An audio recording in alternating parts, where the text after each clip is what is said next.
Yo there hoes, I'm Begalius. What's up? I want to talk about a game that you've never heard of today. I like doing this, I like reviewing these games that I think people haven't heard of. So this is Deadfall Adventures. More like Dreadful Adventures. Am I right? Because this game sucks. This is not a good game. Not in my opinion anyway. And it's an odd one. This is a very weird one. And it's a type of video that I think nobody can relate to. Every now and then I talk about games that I think, people probably haven't heard of. But this one, I really think people probably haven't heard of this game. It's a very obscure title. And it's one that I just sort of had sitting on my hard drive for, and I'm not kidding, 10 years. From console to console. I guess I reinstalled it from console to console, and it was one of those games that I was always like, I'm going to give this a shot. I'm finally going to play through it from start to finish, but I had no idea what it was doing on my hard drive. I don't know why I owned the rights to it. I don't know where it came from. All I know is that I've now finished it, and I want to talk about it. I want to talk about this damn game. It's a weird one. If I had told you this is a hybrid of Indiana Jones, and Call of Duty, would you be surprised?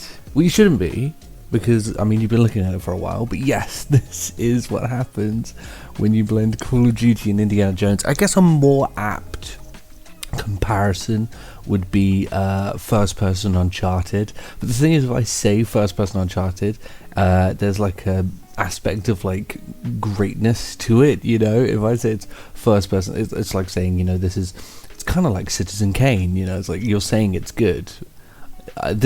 No.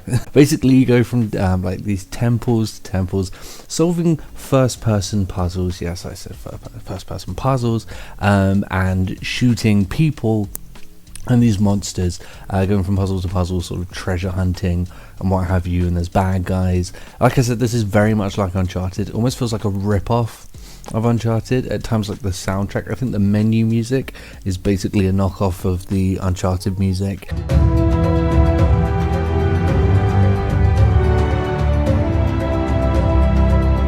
A lot of the theming, iconography, it completely rips Uncharted off, which is not great. And it's a first-person shooter. It's linear.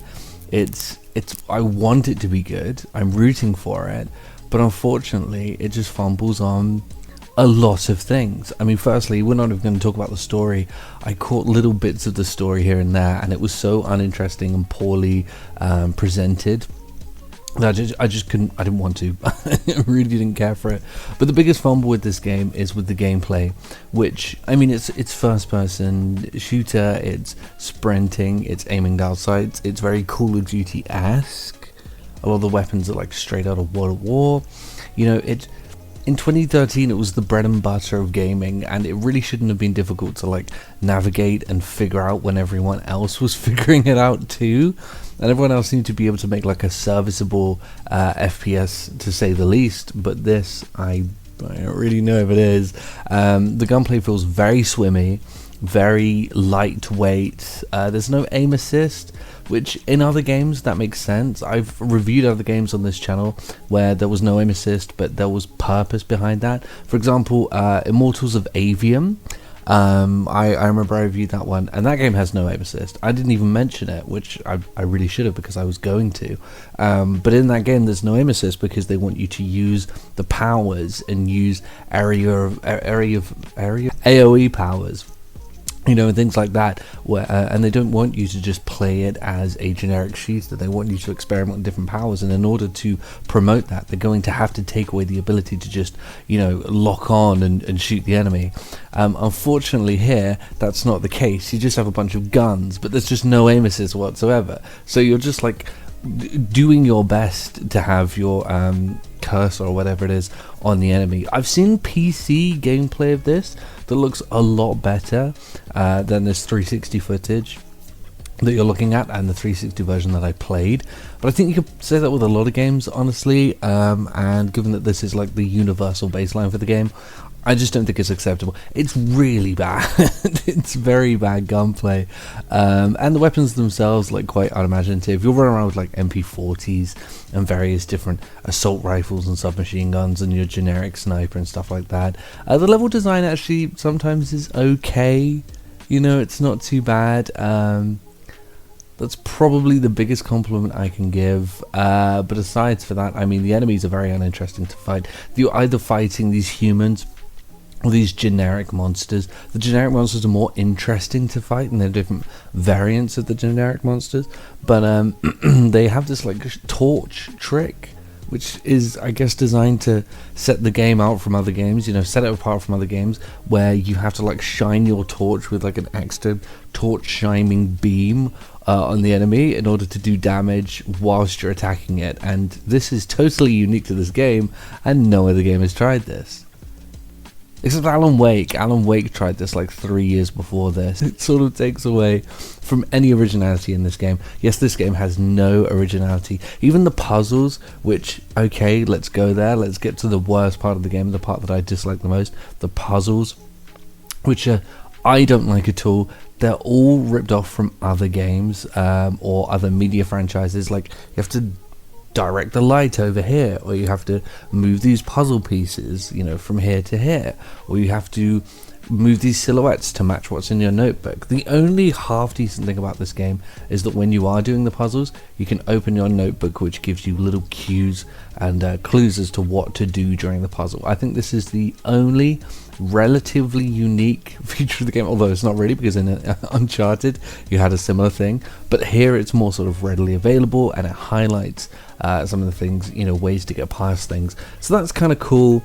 But ultimately, you know, by the end of the game, I was exhausted, honestly, by the end of this game. It's like a 4-hour experience, and I remember the last half an hour of this game feeling as though it took as much time as a full playthrough of a game. The final boss is utterly abysmal. It's a miserable final boss. Quite possibly the worst final boss I've ever played in a video game. It just stands slightly out of view, and you have to like aim your cursor at him just right, and then you just destroy 4 pillars and that's it. But even when you feel as though you're done, like there's another big like minion final boss, like a monster, and you take it down, and then you're solving puzzles again. There's like 15 minutes left in the game, and you're still fiddling around with these horrible fiddly little stupid light puzzles, and it's just unrelenting in that sense, you know. Like, even when you feel as though I'm on the home stretch, I'm almost there, you're just fiddling around with stupid faffy puzzles. It's bad. Do I think it's atrocious? Do I think it's unplayably bad? The thing about a bad video game that differs from a bad movie is that in order for it to get a tremendously low score, it would have to also perform quite badly, or have some sort of like roadblock in the way to stop you from having a playable experience, you know, half decent experience. And that isn't here. I mean, it is just a linear FPS from start to finish. There's nothing remarkable here, but you know, it's not unplayably bad, and there are a couple of moments where it's okay. So let's chuck a score on this.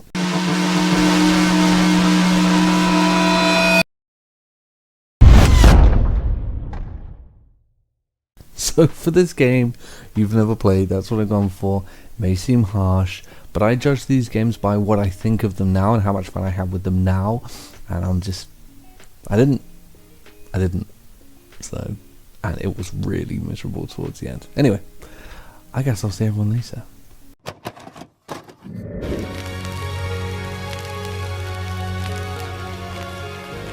The PlayStation's only $149, and you can also get leading titles.